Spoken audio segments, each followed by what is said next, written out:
Everything begins with belief in who you are and what you're capable of becoming. When you wake up in the morning, before you even start your day, that belief determines how you approach the world. If you begin your day telling yourself that you are enough, everything that follows will flow from a place of confidence rather than insecurity.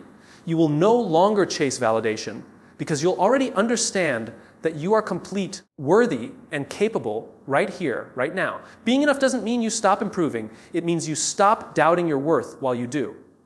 Too often, we attach our sense of value to titles, numbers, or achievements. We tell ourselves that once we get the promotion, once we reach a certain milestone, once we make everyone else proud, then we'll finally feel like we're enough.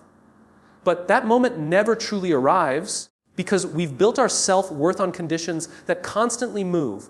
The truth is, your worth was never supposed to be earned. It was meant to be recognized. You were born with something unique, something no one else can replicate. Every experience, every challenge, every imperfection has shaped you into a person with perspective and strength. That in itself is enough. You don't need external validation to confirm it. When you realize this, your mindset shifts. Instead of competing, you start connecting. Instead of comparing, you start contributing. You begin to understand that your value doesn't diminish because someone else shines. The world doesn't need another version of someone else. It needs the authentic version of you. This belief also changes how you handle failure. When you know you're enough, failure no longer defines you. It refines you.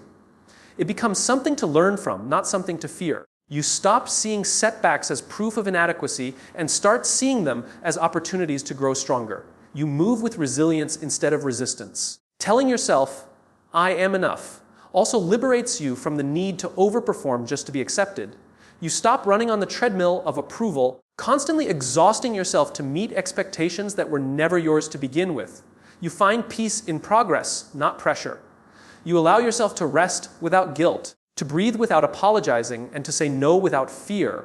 When you internalize this truth, your relationships improve. You no longer seek completion through others. You meet them as a whole person. You give love freely, not from lack, but from abundance. You begin to surround yourself with people who appreciate your authenticity, not those who demand perfection. This mindset also fuels purpose.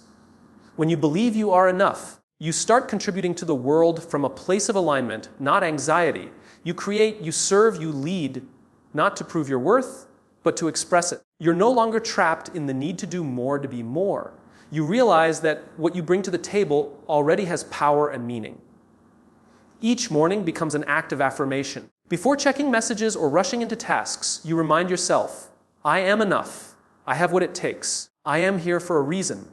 That single moment of clarity strengthens your foundation for the entire day.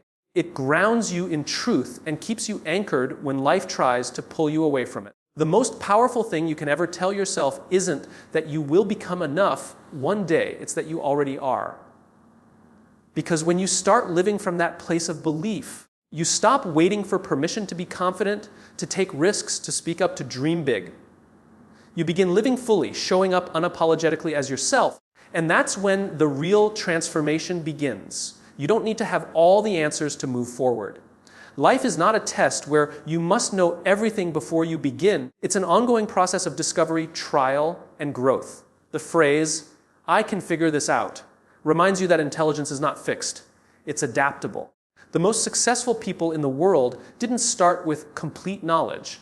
They began with curiosity, the courage to try, and the resilience to learn from what didn't work. Every challenge you face comes with uncertainty, and that's normal. The discomfort you feel when you don't know what to do next isn't a sign of weakness. It's a sign that you're about to learn something new. When you shift your mindset from, "I can't," to "I can figure this out," the unknown becomes an invitation instead of a threat. It's an opportunity to grow, to stretch your capabilities, and to uncover what you're truly capable of achieving. This mindset frees you from the paralysis of perfection. Too often, people wait until everything feels certain before they take action, but certainty never comes first. Confidence doesn't come before action, it's built through it. By allowing yourself to begin imperfectly, you create space for progress. Every mistake becomes a clue, every setback a lesson, and every small win a foundation for greater understanding. When you tell yourself, I can figure this out. You give yourself permission to experiment. You stop fearing the wrong move because you trust that even a wrong move can lead you in the right direction if you pay attention. This belief keeps you flexible and open-minded. You stop needing to be right all the time and start focusing on learning.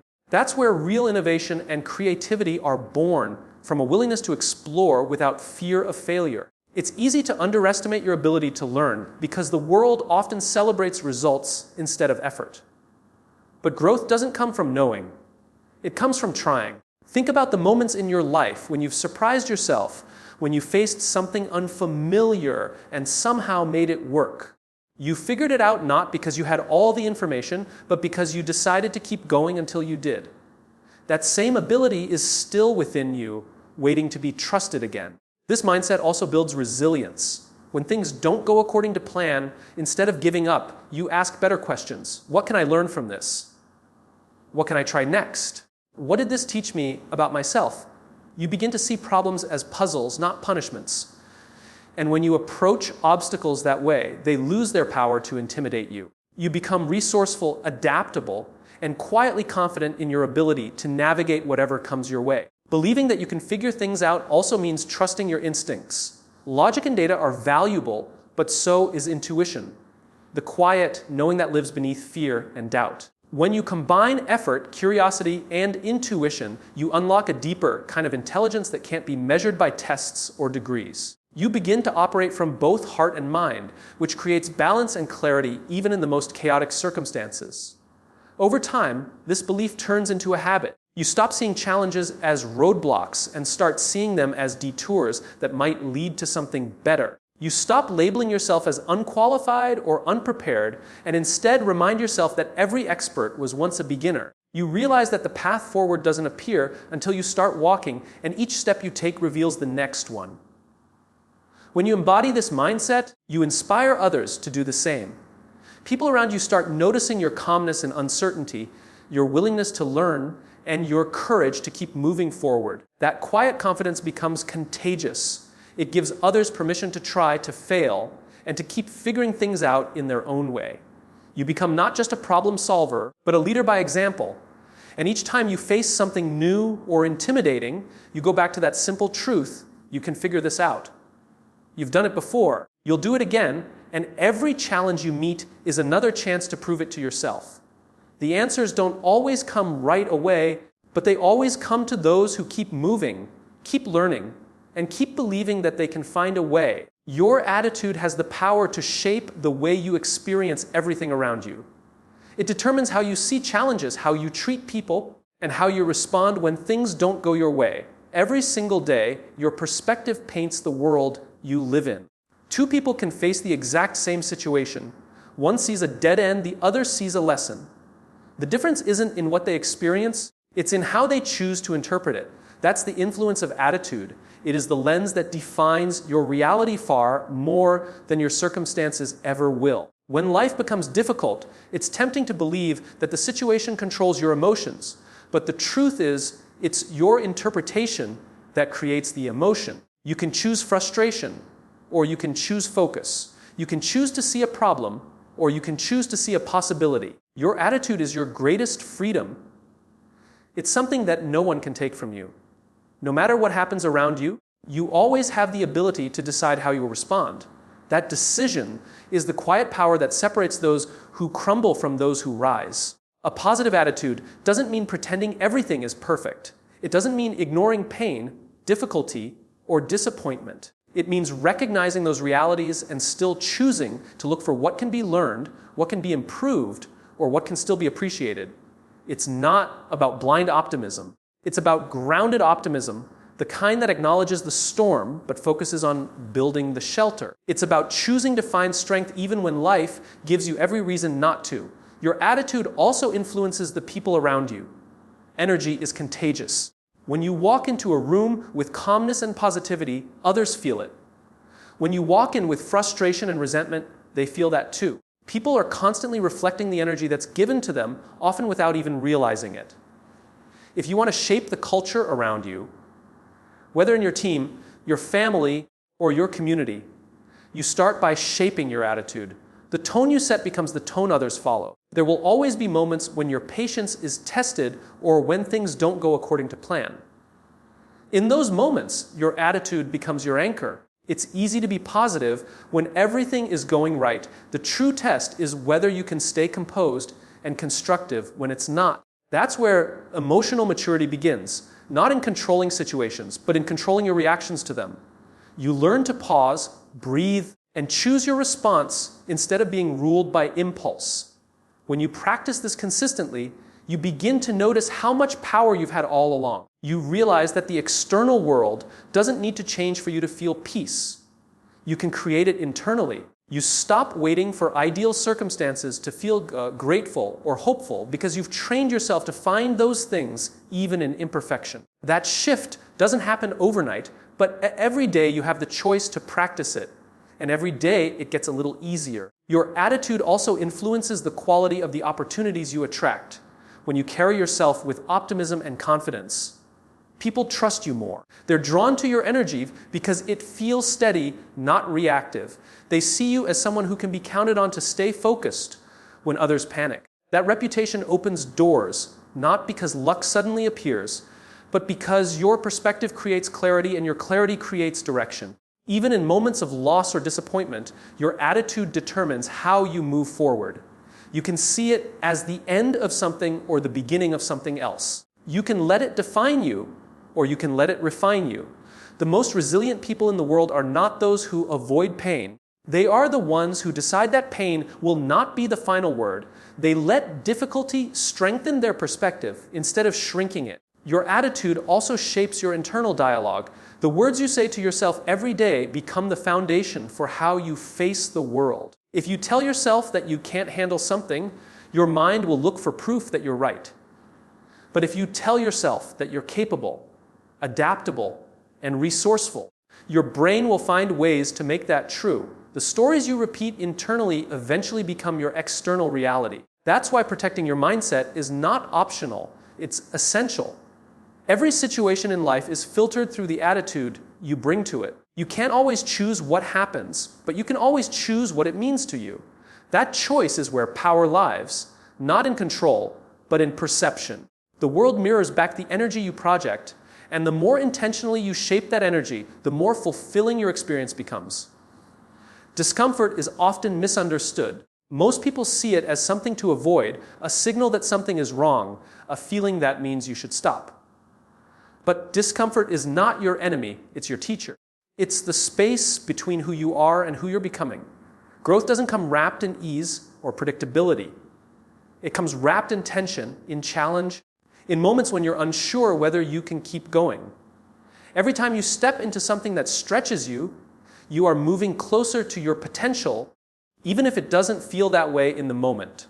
When you experience discomfort, it's usually because you've stepped beyond the boundaries of familiarity. Your mind loves comfort. It loves patterns, habits, and predictability, but life doesn't reward stagnation.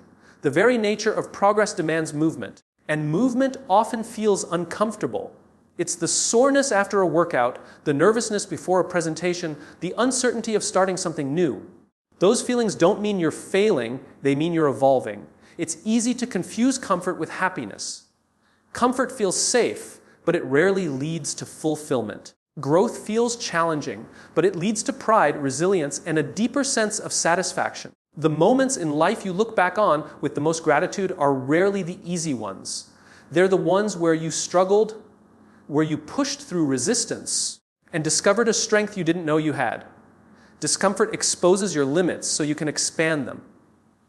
When you begin to see discomfort as a signal of progress, your mindset shifts. You stop running from hard things and start leaning into them. You recognize that fear and growth often coexist. Courage isn't the absence of fear. It's the decision to keep moving despite it. The discomfort you feel before doing something important is not a warning to stop. It's a reminder that you're about to do something meaningful. You learn to interpret that feeling not as a threat, but as an indicator that you're on the right path. Every great achievement is built on a foundation of discomfort.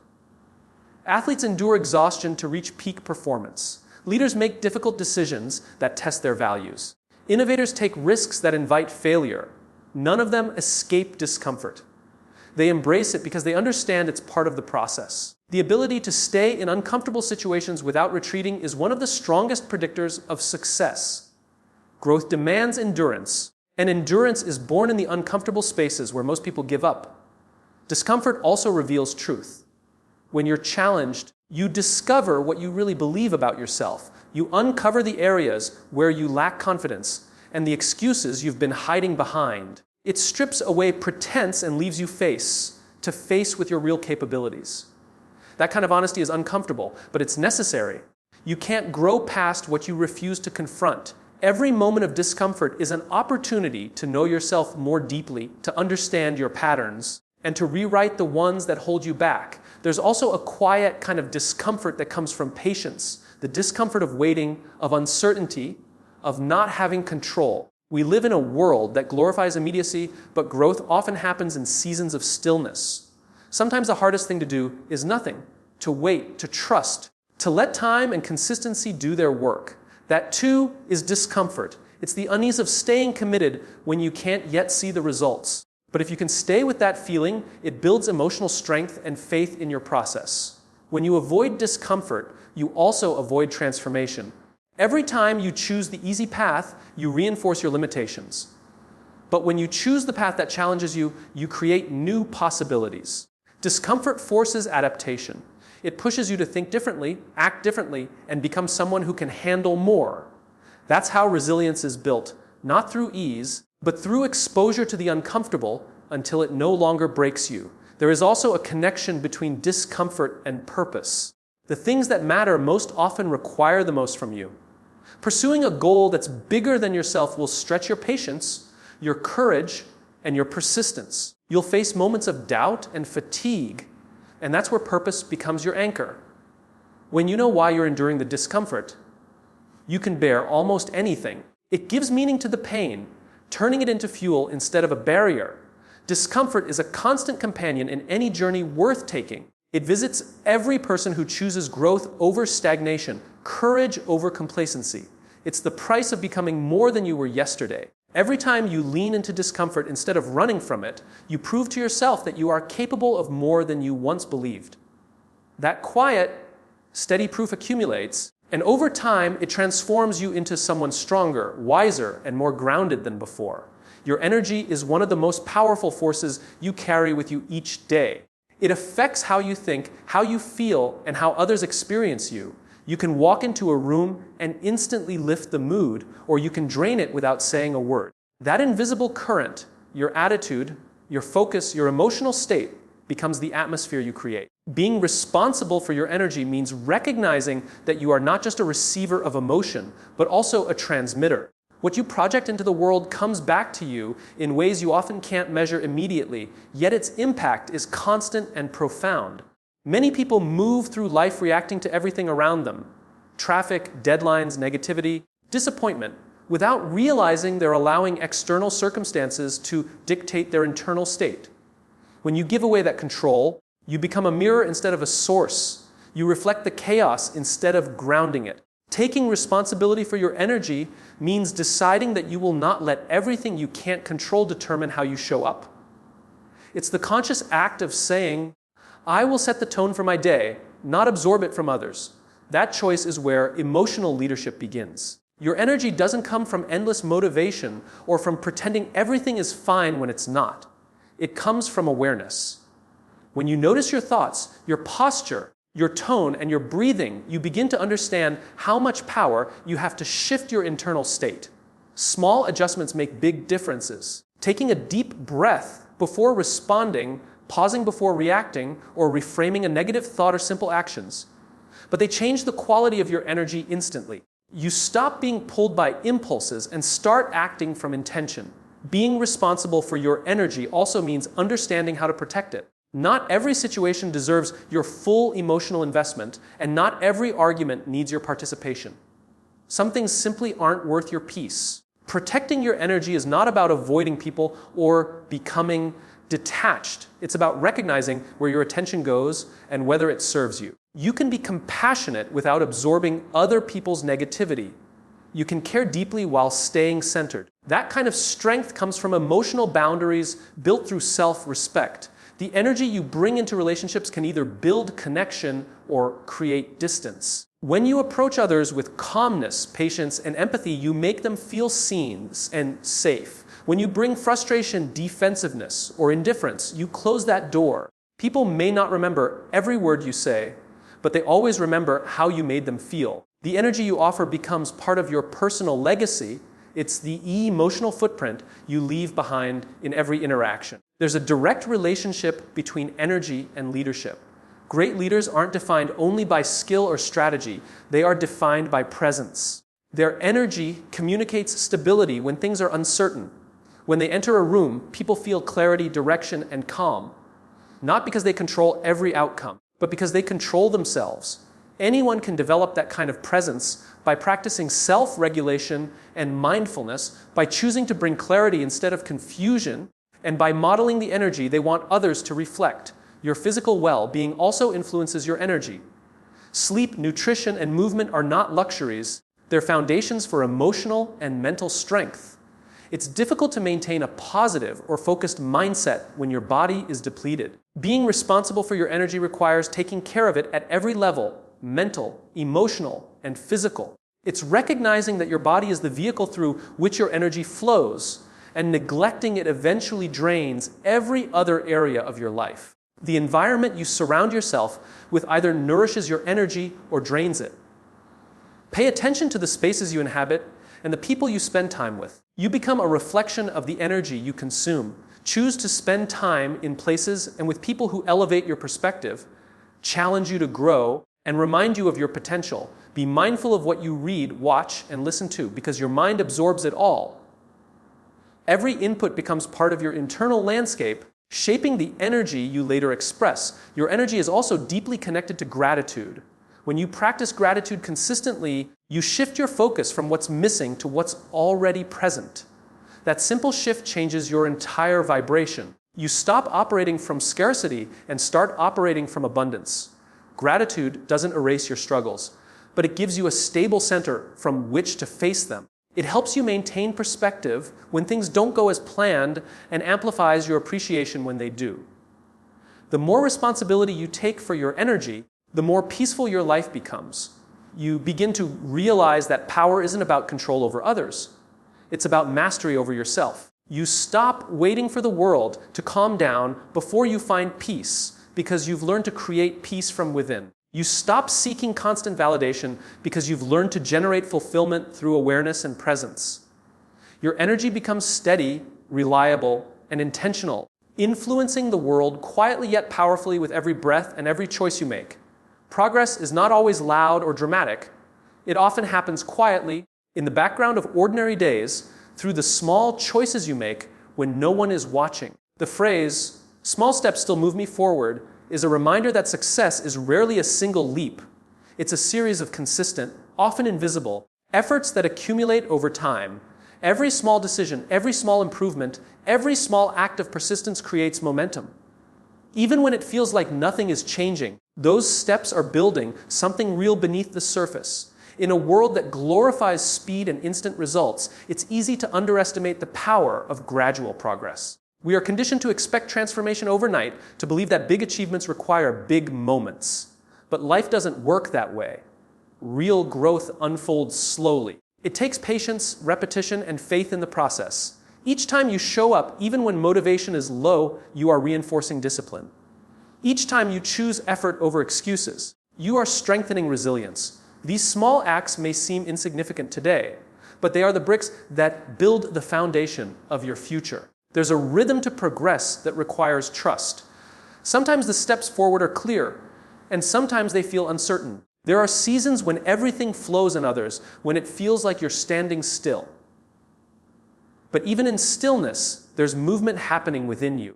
The skills you're practicing, the habits you're building, the lessons you're learning, all of it contributes to the larger picture. You may not see the progress immediately, but it doesn't mean it's not happening. Growth is often invisible before it becomes undeniable. When you focus on small steps, you free yourself from the pressure of perfection. You no longer feel paralyzed by how far you still have to go. Instead, you focus on what you can do right now today. 1 page read, 1 mile walked, 1 conversation started, 1 action taken. Those small steps compound, just like drops of water that eventually fill an ocean. What matters is not how fast you move, but that you keep moving. Stagnation happens when you stop. Progress happens when you continue, no matter the pace. There will be days when it feels like your efforts don't matter. You'll question whether it's worth it, whether you're actually getting anywhere. In those moments, remember that consistency beats intensity. A single burst of effort may bring temporary progress, but sustained effort creates lasting change. Think of how nature works. A seed doesn't sprout overnight. It grows underground first, unseen, developing roots before it breaks through the surface. That's how progress often looks in life. The real work happens long before results are visible. Small steps also build confidence. Each small success reinforces your belief that you are capable. Every time you accomplish a small task, you strengthen your sense of momentum. That momentum becomes motivation, and motivation fuels more action. It's a cycle that starts with something as simple as showing up. You don't have to conquer the mountain today. You just have to take the next step. That's how every goal, no matter how big, is achieved one deliberate step at a time. The beauty of small steps is that they make growth sustainable. When you try to change everything at once, you often burn out or lose focus. But when you break your goals into manageable pieces, you build habits that last. You give yourself space to adapt, to learn, and to adjust along the way. Each small success teaches you something about what works and what doesn't. That knowledge becomes part of your long-term growth, making you stronger and more capable over time. Patience is the quiet partner of small steps. It's what keeps you steady when results are slow and distractions are loud. Patience reminds you that lasting success is not a race. It's a journey of endurance and faith. You learn to appreciate the process instead of rushing it. You start valuing persistence over speed, effort over perfection, and progress over comparison. That mindset shift changes everything. You stop measuring your worth by how far ahead others are and start focusing on how far you've come. Every small step also teaches you self-trust. Each day, you follow through on what you said you would do. You prove to yourself that you can rely on your own discipline. That quiet confidence is more powerful than any external validation. Over time, those small acts of follow-through compound into a deep belief in your ability to shape your life. You realize that the person you are becoming is built in the quiet moments when no one is cheering, simply by choosing to move forward anyway. The path to progress is often unglamorous, but it is where transformation truly happens. It's built in early mornings, in late nights, in the effort you give when you'd rather quit. It's built through small choices, 1 more rep, 1 more email, 1 more step. These moments don't look extraordinary while you're in them, but they are the moments that define your growth. Each small step may feel ordinary, but when you look back, you'll see that they were the very things that carried you from where you were to where you always wanted to be.